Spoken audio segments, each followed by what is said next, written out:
So it was about 18 degrees at wake up. I think the high is supposed to be about 36.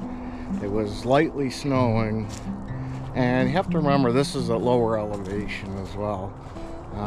Matter of fact, for the rest of the week, there, at least the next several days, there's not supposed to be any precipitation, but just very cold weather.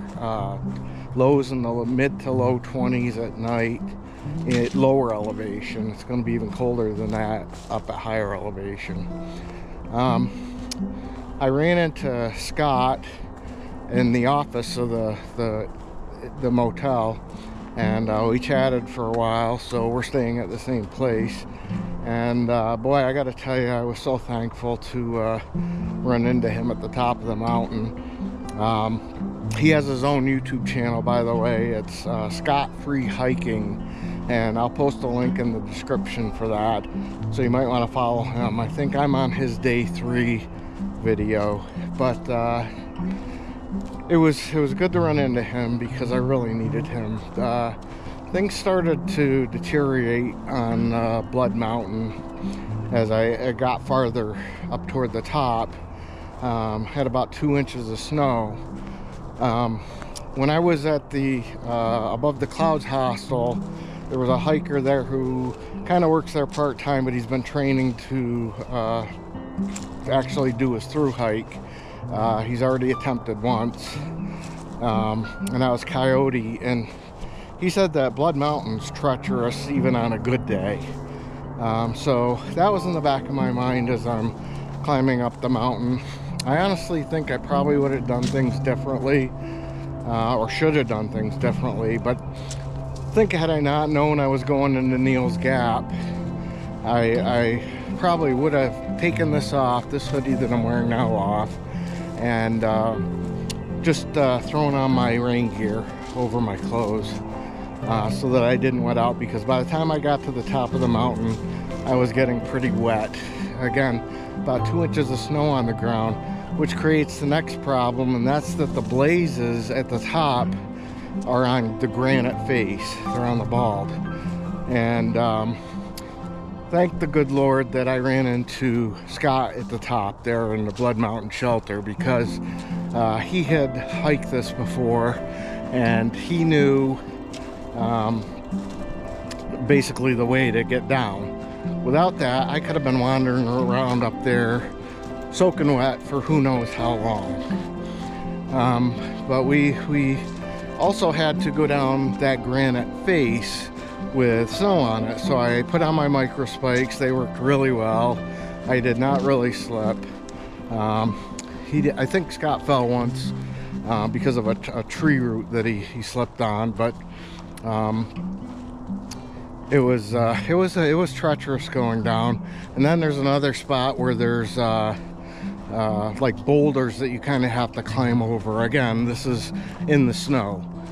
So by the time I got to Neal's Gap, I was soaking wet, near hypothermic, and it was just not a good thing. It was really awesome getting to see all the places that I've seen on YouTube so many times, in videos, and all the in-between that people don't film because there's just so much to it.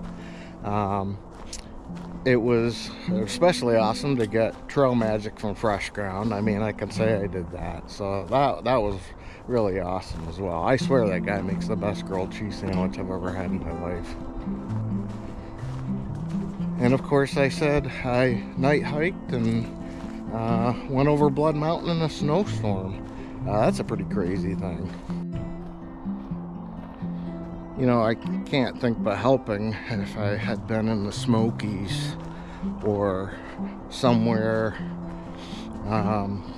you know, where I didn't have an easy out. Things could have gone quite a bit differently. And so, you know, that really is that risk worth it.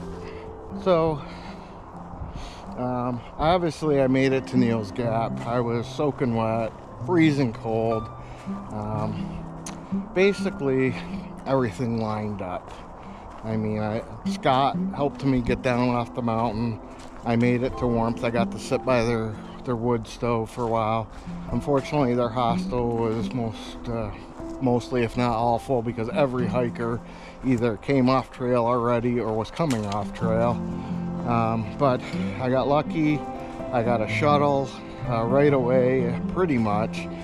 Some people had to wait hours for shuttles, and I got down to Seasons Inn. But I did some reflecting while I was climbing Blood Mountain, and certainly at the Seasons Inn. And that is that, you know, I have a wife that I love very much, and I have two boys I love very much, and a stepson, and I just had to look at my priorities, and I think that my wife and my kids are more important to me than completing a through hike. So I decided to officially end my 2025 AT through hike attempt. I feel disappointed in myself, but at the same time, like I said, they are more important to me than taking the risk. The risk is not worth it to me, to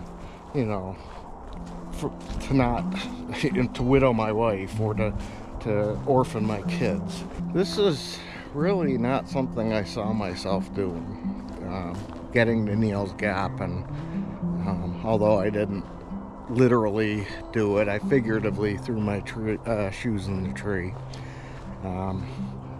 Never saw myself doing that.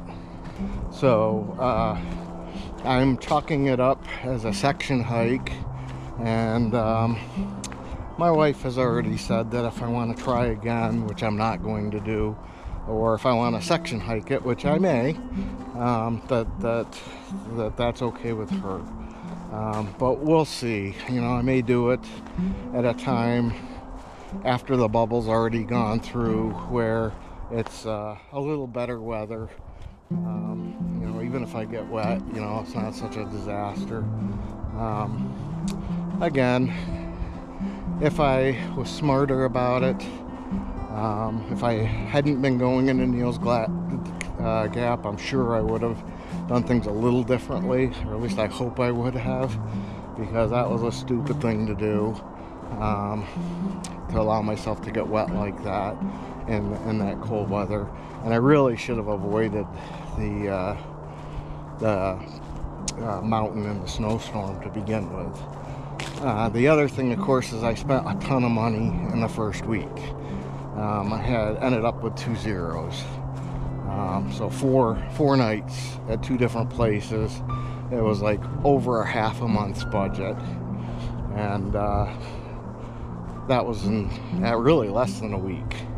So anyway, thanks for following me on this adventure, and I'm gonna do one more video kind of going through my thoughts each day, what was going on in my head and things like that, but that'll come later on down the pike. Anyway, again, thanks for watching, and